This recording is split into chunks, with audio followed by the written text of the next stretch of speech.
Well, welcome back, listeners. It's a pleasure to have you join me here on Learning from Friends. My name is Cade Curtis, your tour guide for these lovely conversations we have. Today, I have a amazing individual that came into my life at a very important transitional point for me. And today, what we're going to talk about is conflict resolution, the positives and negatives effects that it has on you as an individual in your self-identity. Mac, welcome. Hey, how's it going? I'm curious here on, from your perspective, when was the first time that you remember us meeting?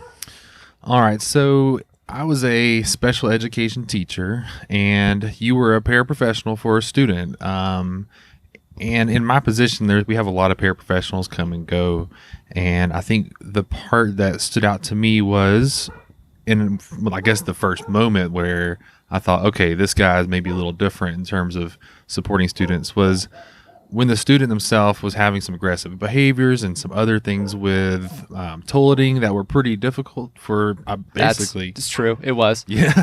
I mean, I don't know how much detail we want to go into, but there were some definite difficulties that most people would not be able to handle. And you were able just to kind of have a positive spin. You were like, well, there it is. We're going to move along. We're going to make it happen. And so I think that was one of the first moments I was like, okay, this guy's different. He's special.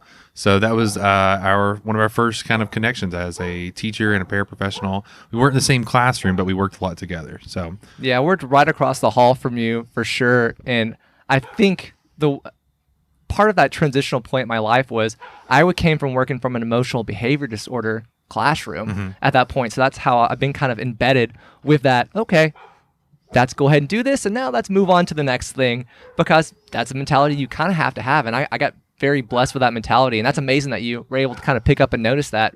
For me, with a similar mentality, you had some pretty interesting students in your classroom that year. It's true. I think in that year, I believe that's when I had 13 students, and in our world, that's a lot. That's a huge classroom. Yeah, that's overwhelming. We work with kids who have severe disabilities, autism, intellectual disabilities, oftentimes some severe behaviors. And that year was no exception. We had 3 or 4 kids who had very significant behaviors. So very crazy year to start with each other. Yeah, it's very true. And I was a one-on-one. And so I just kind of saw from a distance. And really, as being a special education teacher, you maybe have 13 kids in your classroom, but you're 13 on one, essentially, in order to, and if you have paras in your classroom, you're having to be able to make theirs out. And you had some transitional moments with paras in your classroom as well. Yeah, that year we had one of the paras was out with a broken leg. She was an older lady and got hurt on one of our community trips.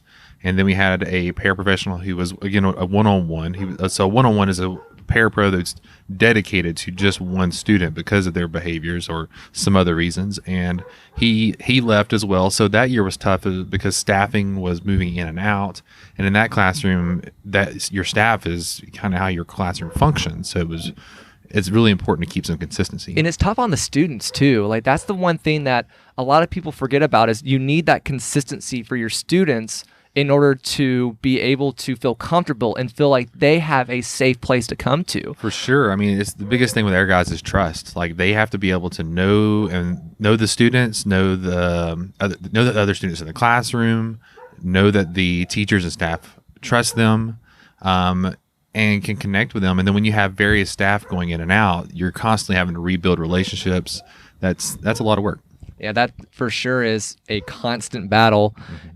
And one of our next guests down the line is actually another one of those paraprofessionals that I met through Mac's classroom. So it's really neat, the bonds you start to create in this world of special education, for sure, because you have to depend on each other like a family. Yep. That is one thing for sure. And for us, it translated outside the classroom and continued that bond to grow.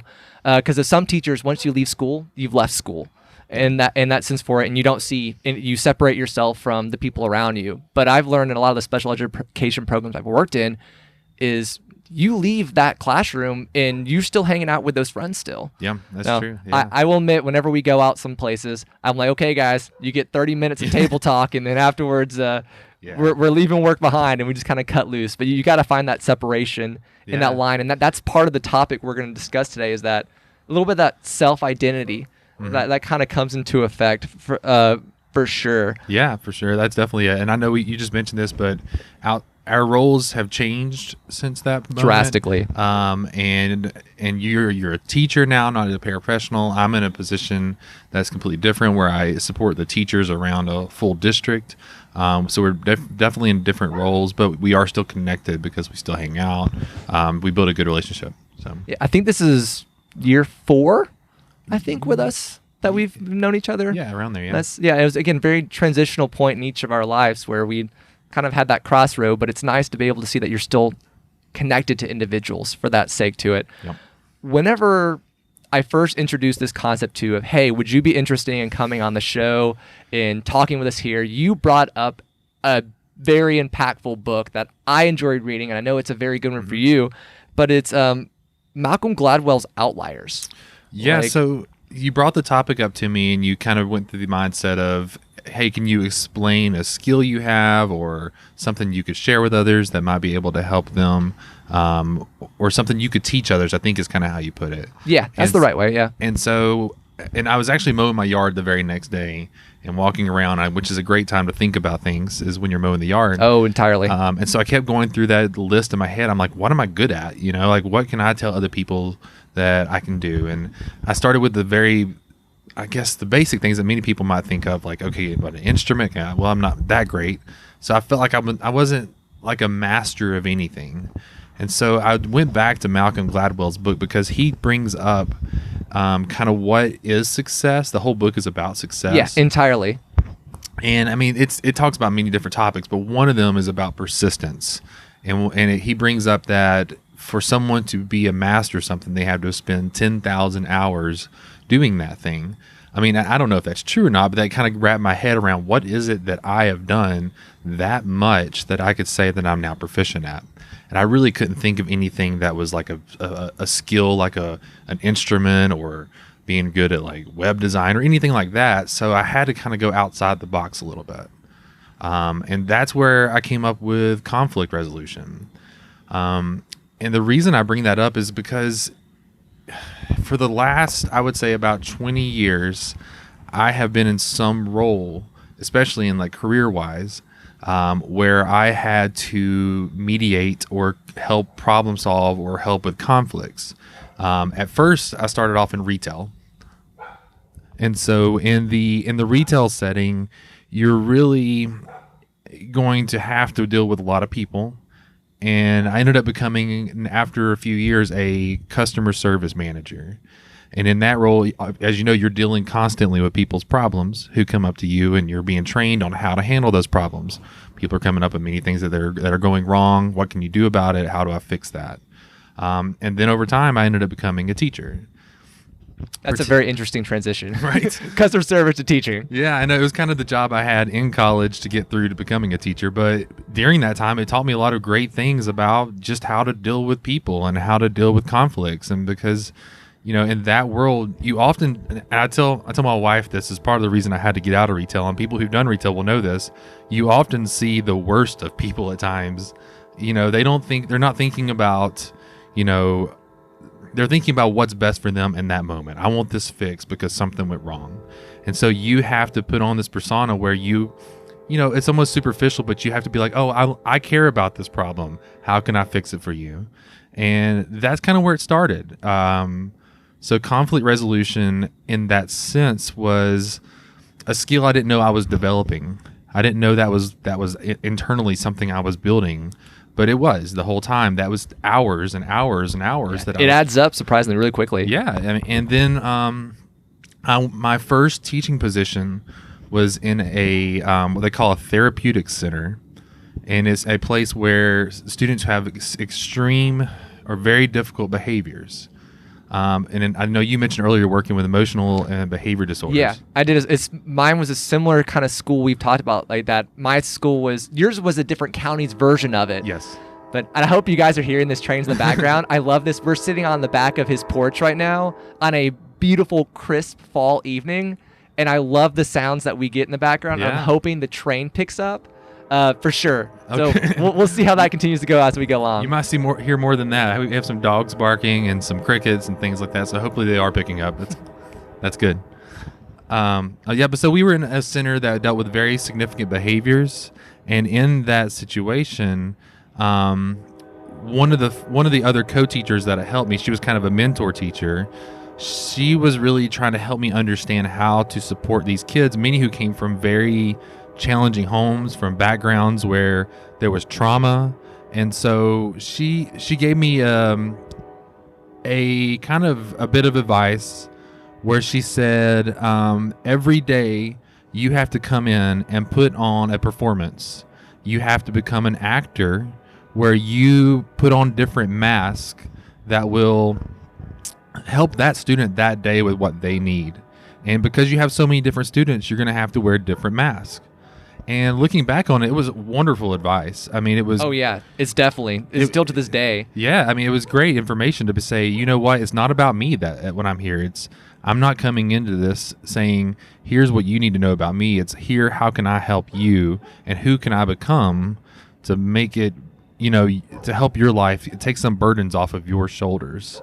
And that's kind of where I think it transitioned from just, I'm helping some customers who are really bitter and upset, and you're seeing the worst of them, to then helping students who really just needed someone to care for them. And it wasn't anymore like, I'm going to use these skills to solve your problem at the moment because you're not happy with your transaction. It's, I'm helping you get through your life today. Yeah, and it's not just the student. It's the parents or guardians, or it could be a variety of different people that are involved with a student. You may have DFACs or other organizations that are involved as well, and especially if they're have an IEP, you're having to make sure that if there's a lawyer or some other organization that's involved with you, you had to help the county to make sure that things are met in place. And so you're wearing several masks every day. And for those who may not know, I'll help fill in you mentioned IEP. I didn't say that. Thank you for filling that okay. in. We're so used to the jargon that we just kind of talk. In the special ed world, we all have a lot of acronyms, but one of them is IEP, which is Individualized Education Plan. And we have teams that come together with a lot of different personalities, including parents, and sometimes they bring their own support people like lawyers or advocates. And so it really does become a situation where you're having to manage a lot of different personalities and a lot of different needs and requests, and how do you kind of reconcile all of that into one agreement? Yeah, that's true. And that document could be anywhere between, say, 5 pages, sometimes upwards of like 50, 60 pages at times. That's right. Yeah. In each county, in each state does them differently, how they format it. So that's something to consider about as well. Yeah, and so that leads up to today, where my role even more so is working with teachers. And really, I mean, I think my daily job is to become almost like a triage, where I figure out what are the problems happening today, and I have to kind of help resolve those conflicts. Even in my current position, I was trained by professional mediators for a 3 to 4 day training where they helped us learn how to mediate conflicts between parents and other. So you're telling me that you could be a hostage negotiator if crime came into play? I don't know. I mean, we'll have to see when that happens. But I will say that it was really a great training. I loved doing it. It was eye-opening to see what some of those actual legal mediation groups do, and really how they take two groups that were completely on two opposite sides of each other and find ways to come to common ground. And that's really what we do a lot. We go into meetings that there's lots of conflicts. Parents are upset, teachers are upset, and we have to find a way to refocus it onto the student. That's the key thing at the end of the day. It's all about that student. Sometimes when meetings come together, it could take upwards of multiple days, multiple meetings to come with a final decision. But the key thing that Mac mentioned here is that it is all about that child, that student, in that place. I have the issue of always saying that child, because for me, my classroom students feel like children to me. They feel like that's kind of like a family, because if you do spend so many hours with them a day. So if I interchange saying student, child, it's just kind of that weird connection for me. No, that's true. So it's an interesting role.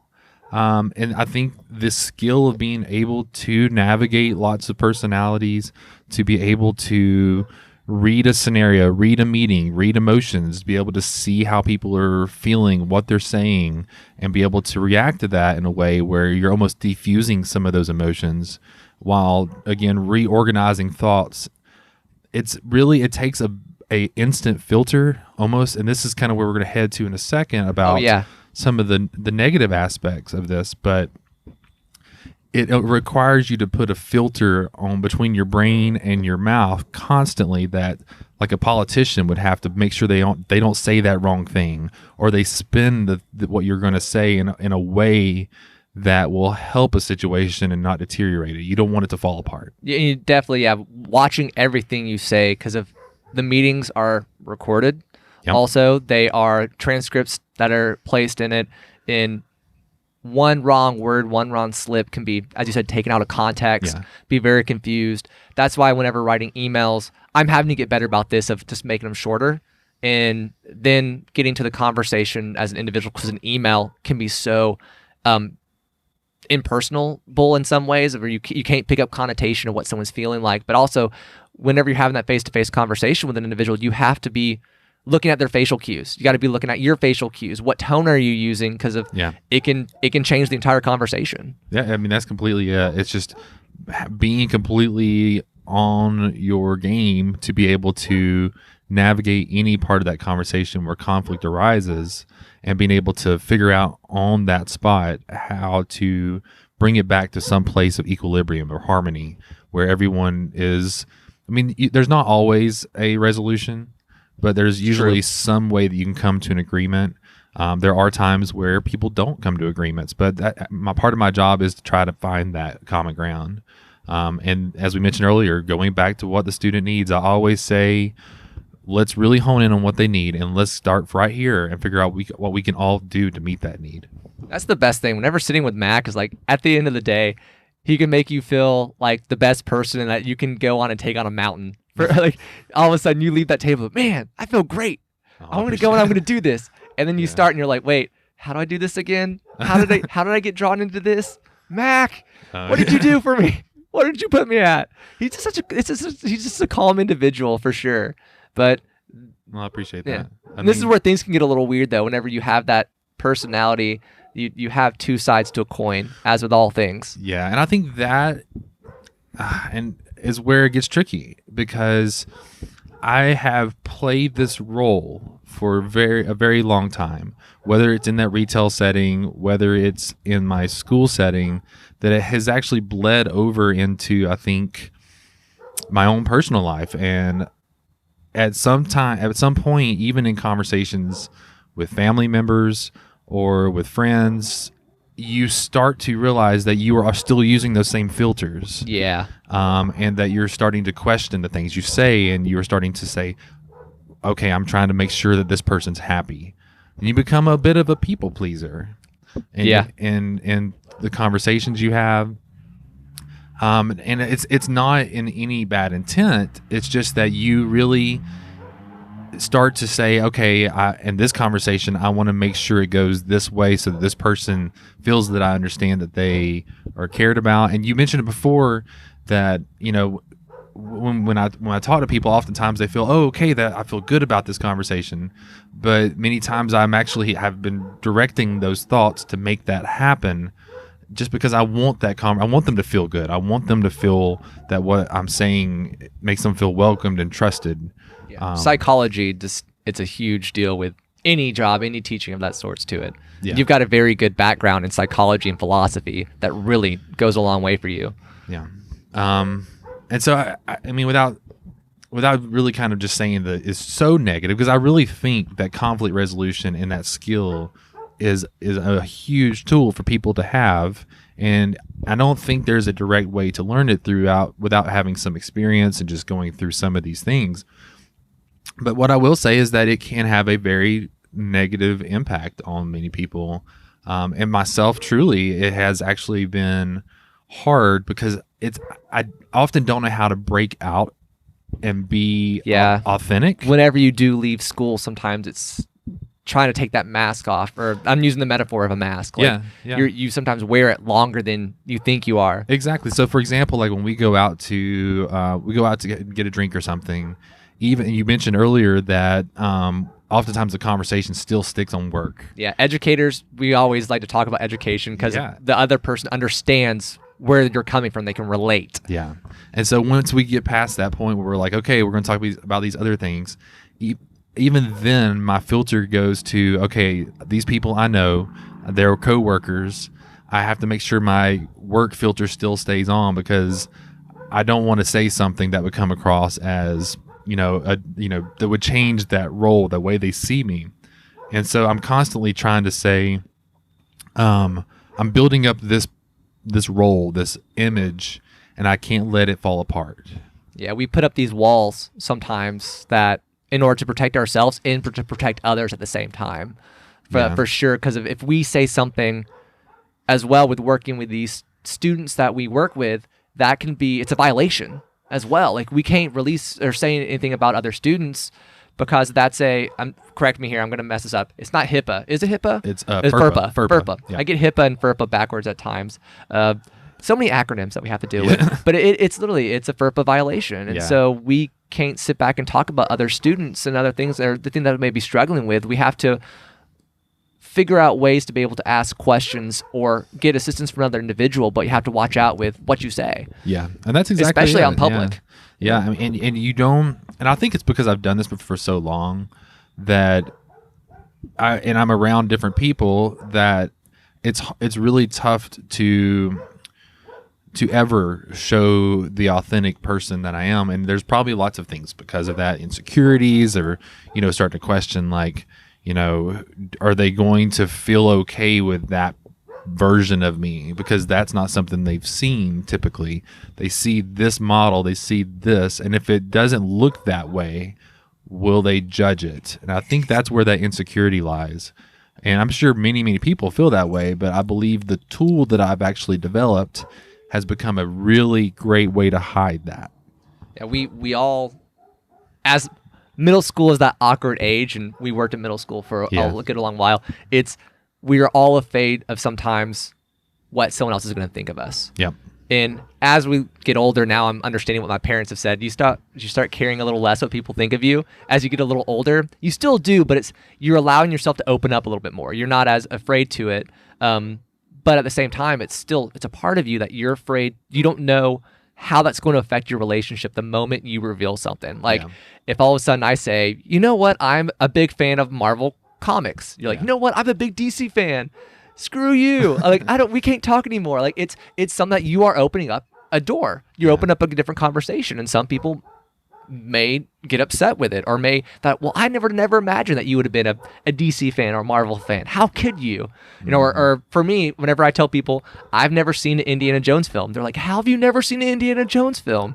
But that's just something about me that's out there. But that's just an example. Sorry to interrupt you. No, you're good. That's exactly it. I mean, I think what we're kind of running around here is just basically saying that this skill of conflict resolution ultimately has two sides to it. Yeah. And the funny part is that my ultimate goal is to create harmony, like to not have conflict and to make peace happen. And so my purpose here is to make sure that everybody is feeling good. But what I think has happened below the surface is that I've allowed conflict to be internalized. And you forgot about yourself. Yeah, and I think that's part of this whole thing. And I'm hoping if anyone who is listening feels those same things, that they understand that just being able to help create conflict resolution and harmony with other people, that you do have to stop and think about what's best for yourself in that process and not let yourself get kind of trapped into those things, because it becomes almost such a part of you. It's not that you don't know who you are. It's just that you just don't know how to show it anymore. Yeah, because you've had to so long. You've gotten used to doing that repetition of over and over of pleasing another individual or doing things a certain way that we kind of forget that, oh, wow, like my opinion does matter too, or that I can say no or I can say yes to something.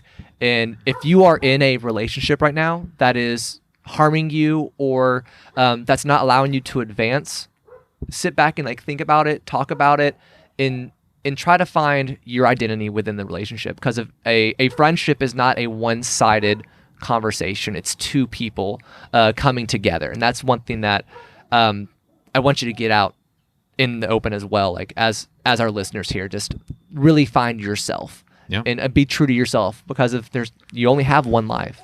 Yeah, and I think that's it. Like you talked about earlier, going back to the Malcolm Gladwell book, and it talks about success. And I was thinking about this earlier today because I knew we'd be talking about the book, and talking about what is successful, what is something that what does that mean, and I kind of thought it in the frame of what we're talking about, like being able to help other people and create harmony and all that. Does that mean you're being successful, or is it some of the more superficial things that people think of success? And to me, I really do think there's not an answer for any one person. No, but I'm jumping ahead a little bit, Kate. Here. Oh, dude, this is your conversation. Yeah. I do give outlines that I like to kind of put together, but it's kind of a general. Okay, we'll jump here, we'll jump there, whatever kind of works, just because it makes the conversation kind of flow, and it kind of gives an idea for your comfort as well. Ooh, that's a hawk. Yeah, hey, we got lots of creatures. Owl. That's an owl, not a hawk. Cool. We have some owls out nice here. Nice little gifts. Yeah. So I hope you guys are hearing some of those things. I would say for me, like I got to watch my grandparents. They grew up on a rural farm in North Georgia, and both of them were very loving and kind people. I mean, they lived a very simple life where I don't believe they traveled a whole lot. They always worked in a garden, and they worked on canning foods. And my grandmother made some amazing food, and every single time someone was sick, or if there was a death in their family, or if anything happened, she knew about it. And she had this really kind of connection with this small community where she always knew what was happening. Part of it gossip that I think she enjoyed, but part of it I think was just this love that she had for people. That love for people. Yeah. Communities, like that community is massive when you get into the smaller towns. It is everybody knows everything that's going on. Exactly. And everybody knew her, she knew everybody else. And if something happened, she would bake a cake or a pie or dessert, and she would spend from scratch all day working on it, and then go and hand deliver it, go and speak to them about it. And to me, delivered with love. Yeah, and my grandfather was the same way. He always had these funny jokes. He cared about people. He asked people to come over. He took care of them. And he, to me, was, if we talk about success, he cared about people, and she cared about people to a point where it was no longer about just making sure they were happy. They really went through with all the work it took to really care and show that love for others. And success for me then is that model, like to be able to really connect with others in an authentic way that's not just somewhat, hey, I'm going to make you happy at this moment. And I think that's where I would like to get to in this conversation, is that it's great to be able to have conflict resolution and to talk to people and to bring them down off a ledge or help them get through the emotional moment. But I think it takes more than that. It takes the relationships, the connections, the time to be able to put into it, the effort that it takes to bake a cake and to go over and have the conversations, and it doesn't have to be that, but it can be, how can we connect to others and really show them that true unconditional love. That's the word, unconditional love, right there. Yeah, that's the word. Yeah, and to me, that's what success is, and I think from this conversation we're having, I think that's what I would put as the takeaway, is how can we transcend past something that's superficial to some extent, these masks that we wear, where we say, here's what you need at this moment, and I'm going to put this mask on and make you feel good here. How can I take that mask off and still connect with you? And we're all in this because we really care, and we're kind, and we love each other. Yeah, because we're all in this together in terms of a community for it as a whole. And it's so often, with your talking about success here, so often we try to measure it by money, fame. We try to measure it by all of these different types of varieties that, again, are superficial. Like, you're not going to be able to take money with you to the grave. You're not going to be able to take fame with you to the grave in that sense for it. It's, even in my opinion, this is just my thoughts with success. My definition for me in the future as being a successful teacher is if 10, 15, 5 years from now, you're no longer my student, and I'm standing out at a grocery store or getting something somewhere, you come up and go, "Hi, Mr. Curtis. Oh my gosh, like, it's been years since I've seen you. This is what I'm doing now." And maybe I didn't affect you in the sense of like entirely change your life, but hey, like, you listened that one day, or hey, you told me this one story and it stuck with me. Yeah. That is something that I got to see that on a daily basis. My mother taught for, I think it was somewhere between 34 and 38 years. I can't remember the exact number. In seeing when we were at a grocery store out somewhere, students that she had 30 plus years ago would come over and say hi and talk to her. And I was like, for me, that's amazing. For just to think about, that's something that's impactful. And that was for me how I measured my thoughts for success. And how your grandparents, you said they had the farm and were working out in rural Georgia. When I was growing up, my grandparents were kind of that same way. And anywhere they went, they knew that if they needed something, they could ask, and they would give the shirt off their back at any given moment. And that is unconditional love. The word that you said, that to me is worth more than anything. Like a handshake or someone's word, that's a beautiful thing. Like that is so beautiful. Yeah, and that's something I think we take for granted because we're such an instantaneous kind of culture that really needs constant, immediate feedback for their emotions. And as my grandparents' model was, they went through all that time and effort and work to build those relationships that maybe it took months and months and months to do the things that would maybe make one moment special for someone. Yes, exactly. And so they didn't need that. They didn't need someone to tell them. Like, they didn't need to hear the thank you. They didn't need to hear the that response to it. For them, that's all that matters, is that person's happiness. Yes. Yeah. Yeah. And I think that's the biggest thing I think I could take away from this conversation for, or anyone else, that to go past your customer service conflict resolution and make it a little more deeper and connect with other people.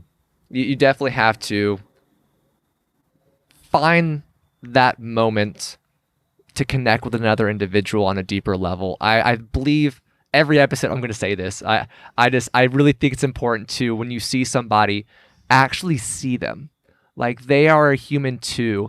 They are an important person.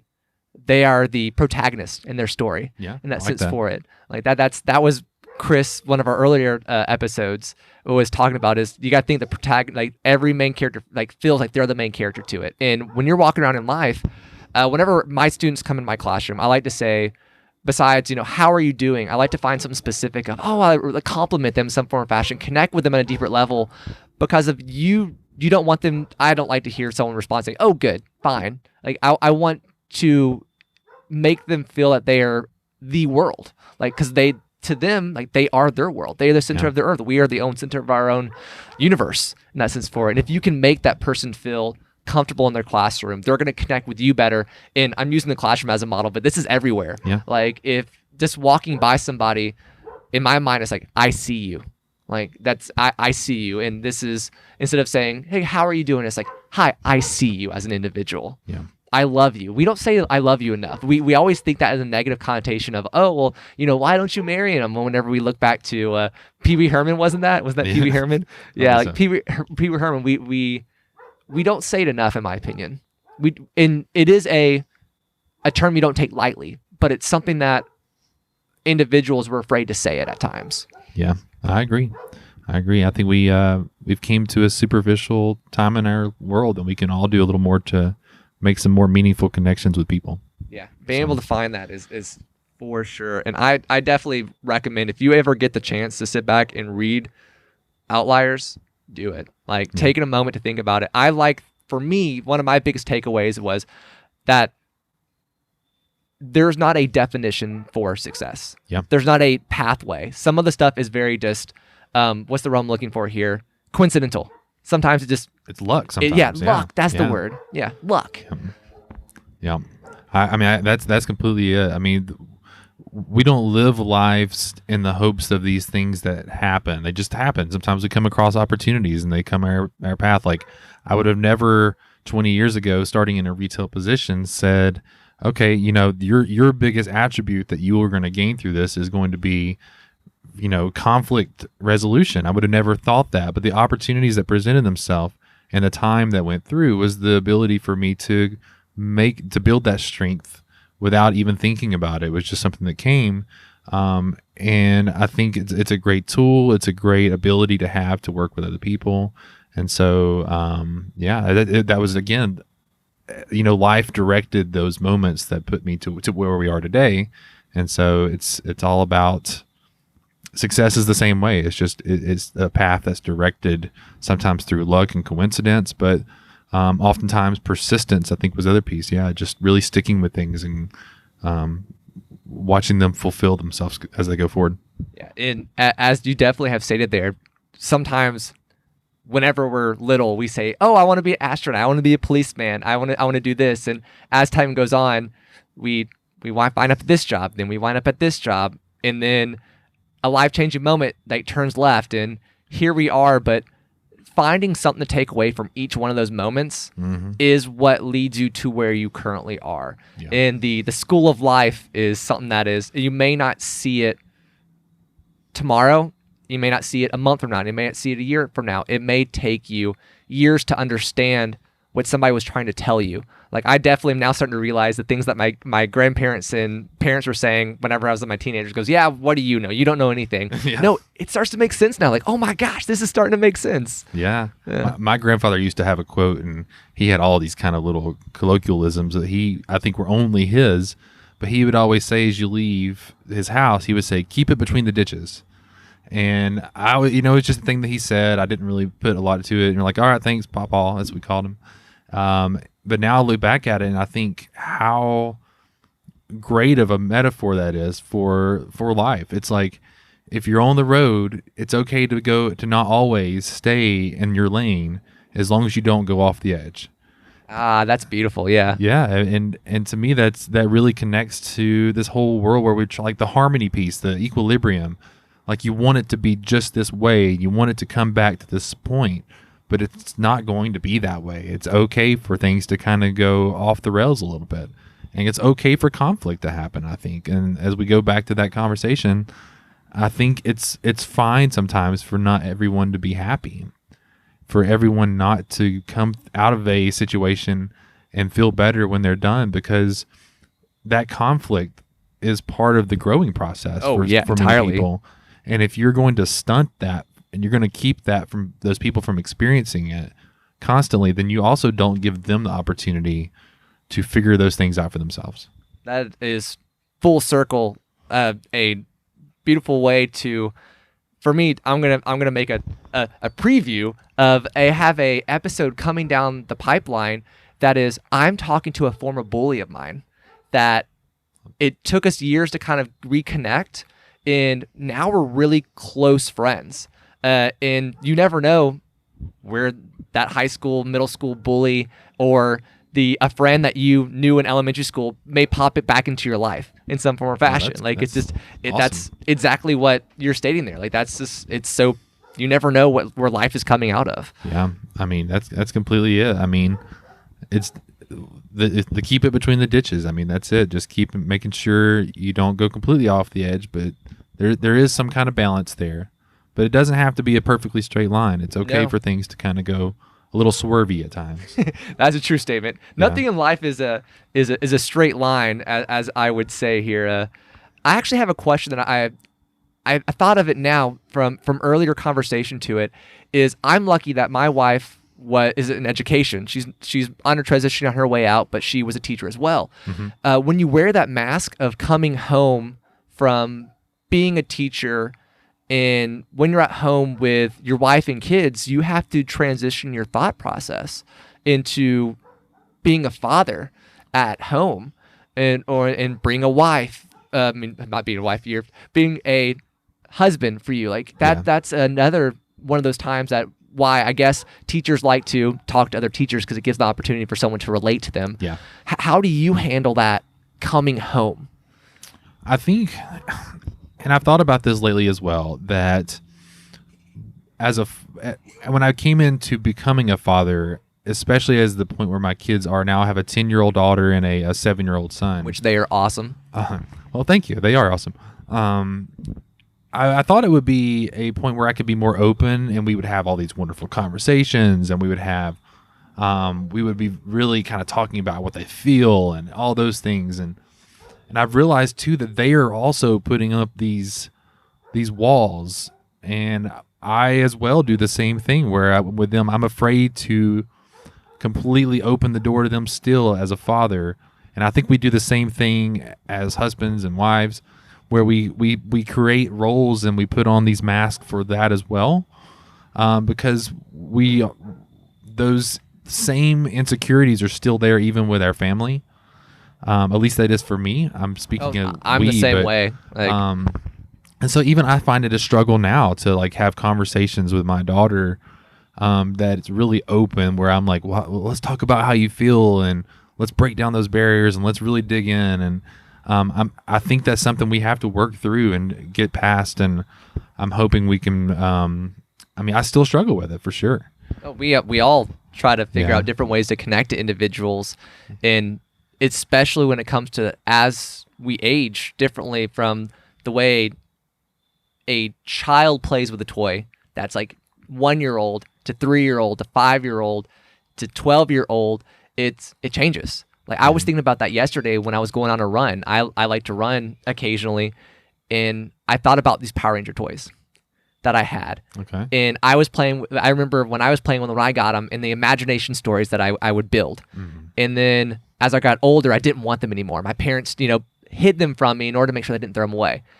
And I refound them when I was older, and I was like, I cherish these. There's great memories here.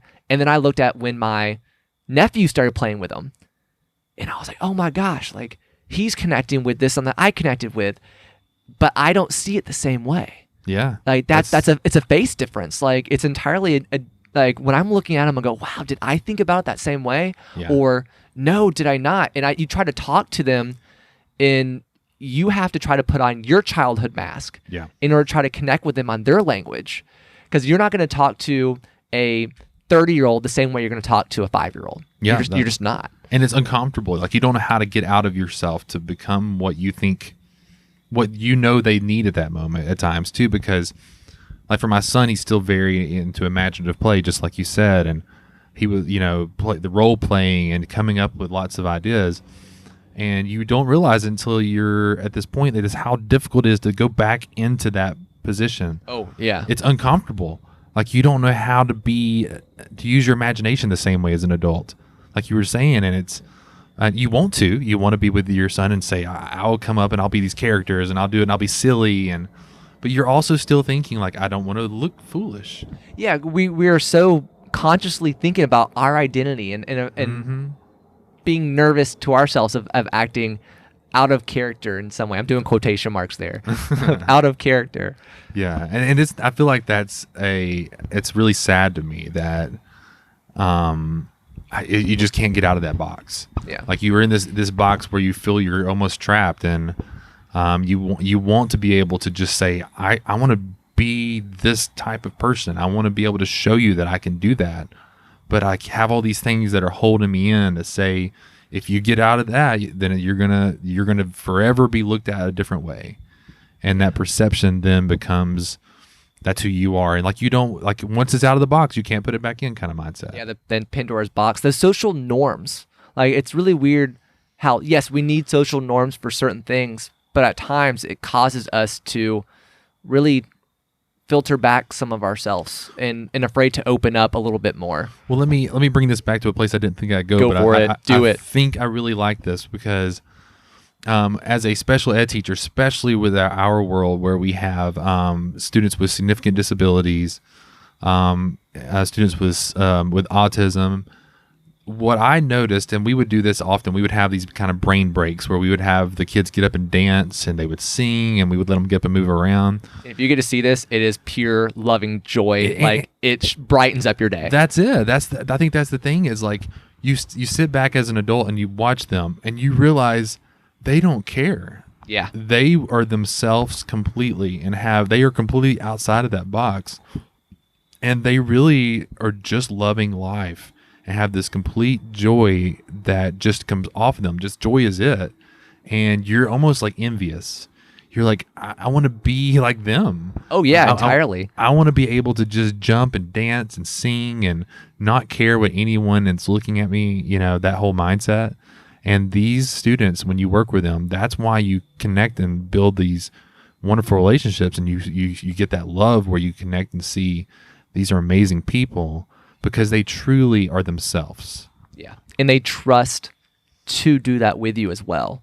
Now, that's a big thing. And the moment that box is open, you know that you have really connected with that individual as well. Yeah, for sure. They helped me start to come out of my own box at times. Like, we would do events, and I know you remember some of these where we would do like talent shows, and we would try to get the staff to be involved, or we would do they would like Popsico sticks out they my would head like very certain well. skits, and he mentioned one, the Popsico, and so we would dress up as the characters to do the things for them. And in those moments, I think we were able to come out of our shells a little bit and join in with them. But it's very difficult. You're constantly looking over your shoulder thinking, is someone going to think I'm a fool? And isn't that sad? It is. I agree that we are afraid of being ourselves 100% of the time, and because we're all. This is going to go back to one of my friends of mine. We called it Tig, my 13-year-old girl, of being afraid of what the next person is going to think of me, or how am I going to be judged by the other individual, and my inside of myself is cringing, or the inside of myself is screaming to want to get out and do something else. There's that filter that's kind of is thrown up. That mask gets kind of put back on in order to kind of continue protecting ourselves. Mm-hmm. Yeah, I think I have one other example that kind of fit in there. Was I was at a concert a few years ago before COVID, where concerts were things you can go to normally. I miss them so much. And we were sitting and listening and going through the thing, and there was a lady a few seats in front of us who was all in, yes, I love those individuals. Yeah, and she was dancing, and she was just moving and just going all into this concert. Like, she was fully immersed in this, and you could tell by like when I'm at a concert, I end up watching the people around me more than I do the concert. I like going to the malls and watching people. Yeah, just seeing what's happening. And you could see the other people were just talking about her, and they were kind of pointing and saying like, look at her, she's crazy, and in their minds, they were probably judging the way she looked. They were thinking, wow, she looks foolish. But in that moment, I thought the opposite. I was completely enthralled by the fact that she had let complete, freedom come upon her. Oh, it's amazing. That I was like, I wish I could be her. I would to go through and be immersed in something like that, and to not care at all what anyone around was thinking, would be like freedom. Yeah, it's you're in your element, you're in your world. Yep. You're not worried what anyone else is worried about. You're just enjoying that moment entirely. I love seeing those individuals too out at concerts. The ones that are singing along and just again dancing and just having a ball. Yeah.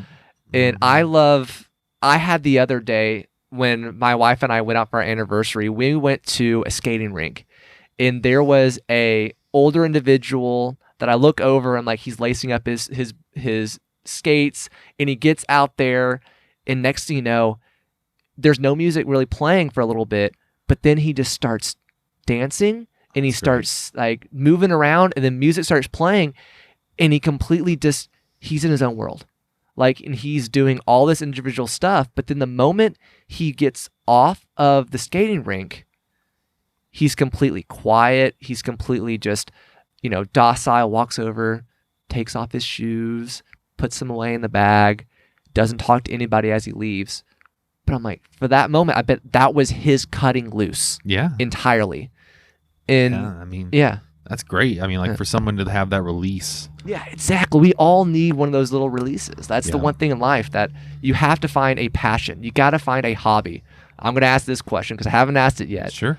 Tell me, describe Mac himself. Like, if you were walking up, our listeners have no clue who you are.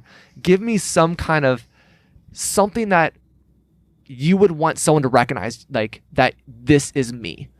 So I think to connect to this conversation, I think this is, you mentioned earlier, from the outside perception, I think many people would see me as always calm, always laid back, and never flustered, very, like, almost like lackadaisical and aloof, and the opposite of enthusiastic, I would almost say. Like, I think some of the teachers I've worked with would say, do you ever get excited about anything? And on the outside, probably not. I'm just kind of very stoic.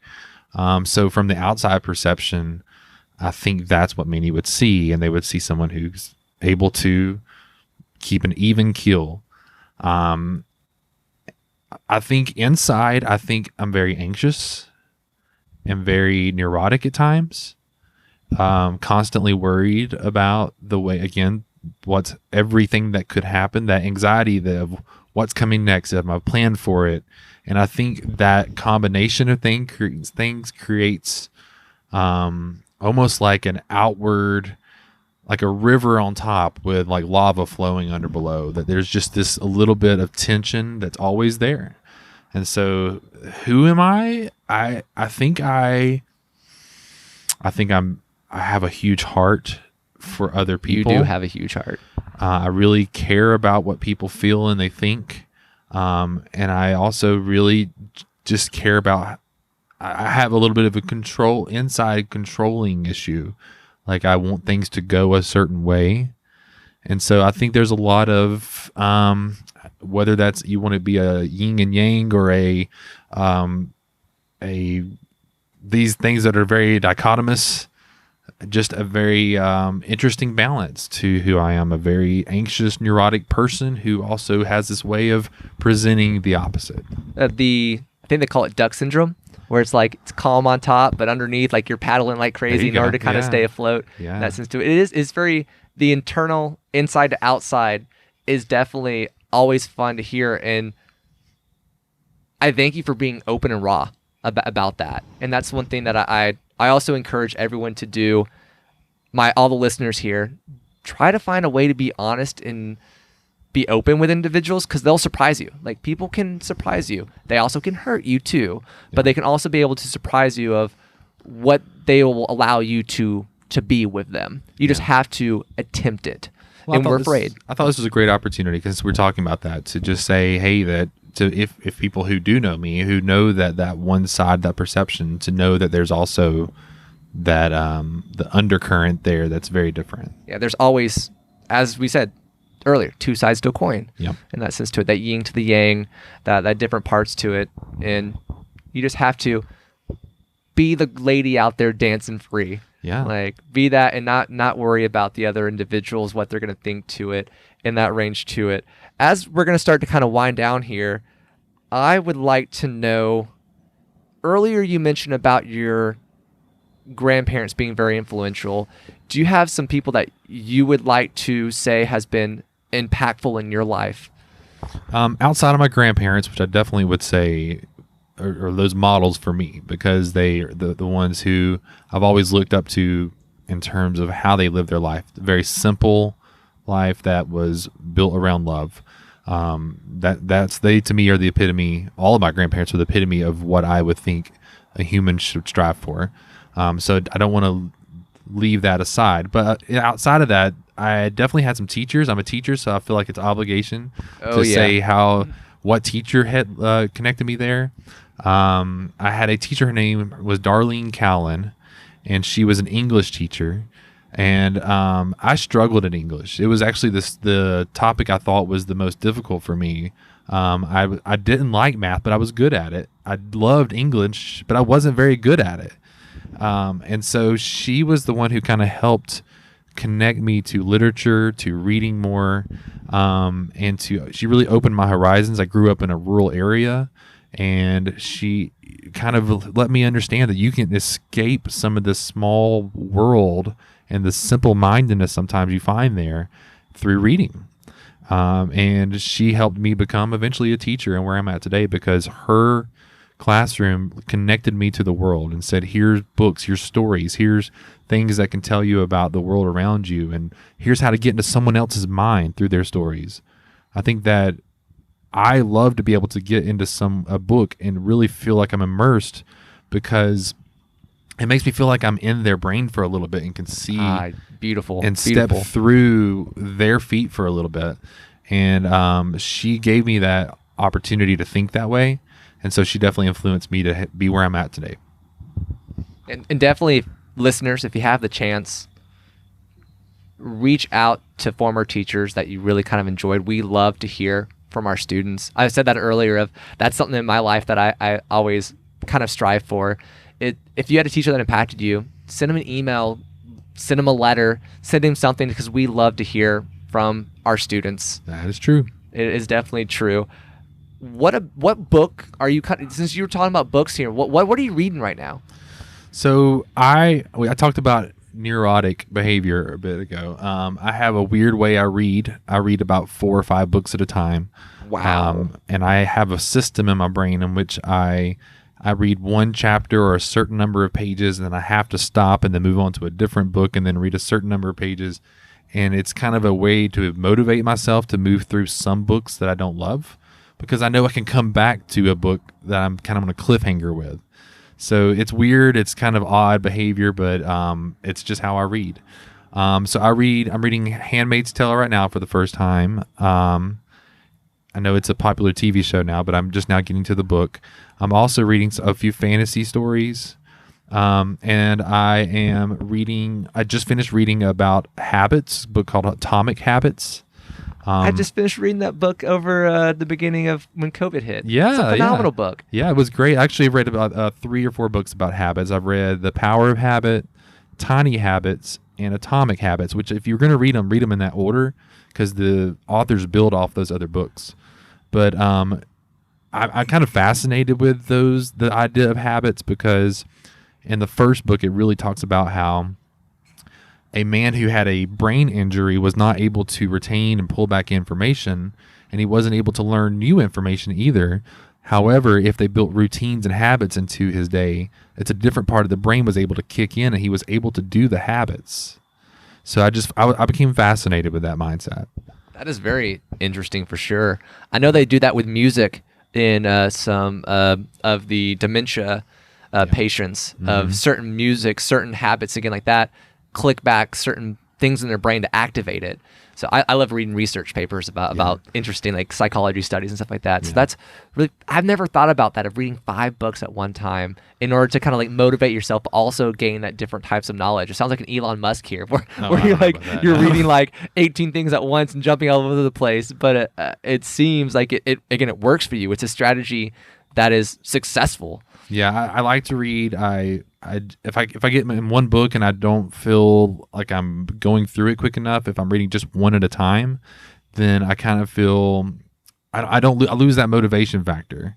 And there are times where I kind of get in a funk with reading and I have to slow down, and I'm just like, I'm not in the mood. But most of the time, I can read all day if I could. I wish I could say the same thing. I'm a struggled reader.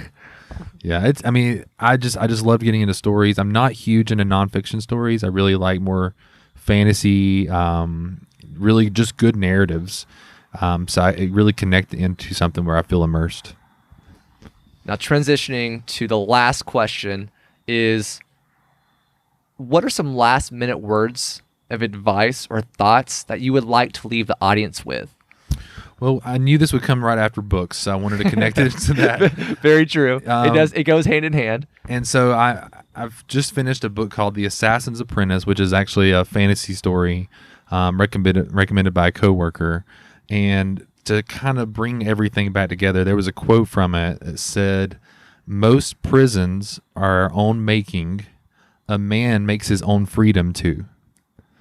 And I really like that. I mean, just because to some extent, we can trap ourselves in that box. We can create our own prison where we can't get out of it, but we also have the same power to get out of it and be able to be free.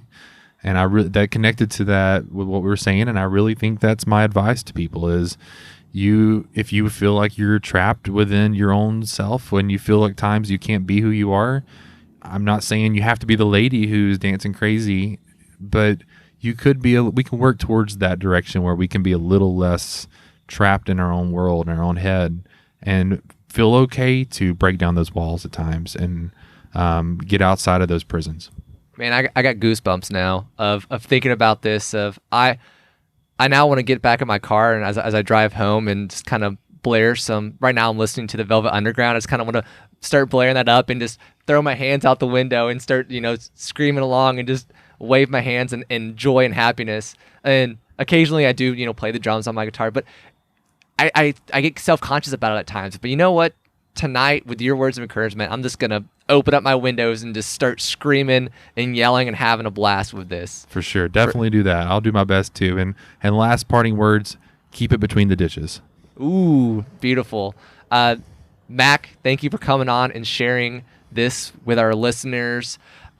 We keep growing. It's amazing to see the love and support that this community that has started continues to grow. If you want to email me, I can be emailed at cade@learningfromfriends.com. Cade is spelled CADE at learningfromfriends.com. You can reach out to me on Facebook. I have a Facebook page. I now have a website. I have a website called www.learningfromfriends.com. You could be able to leave a message that way. It's also .net, .org.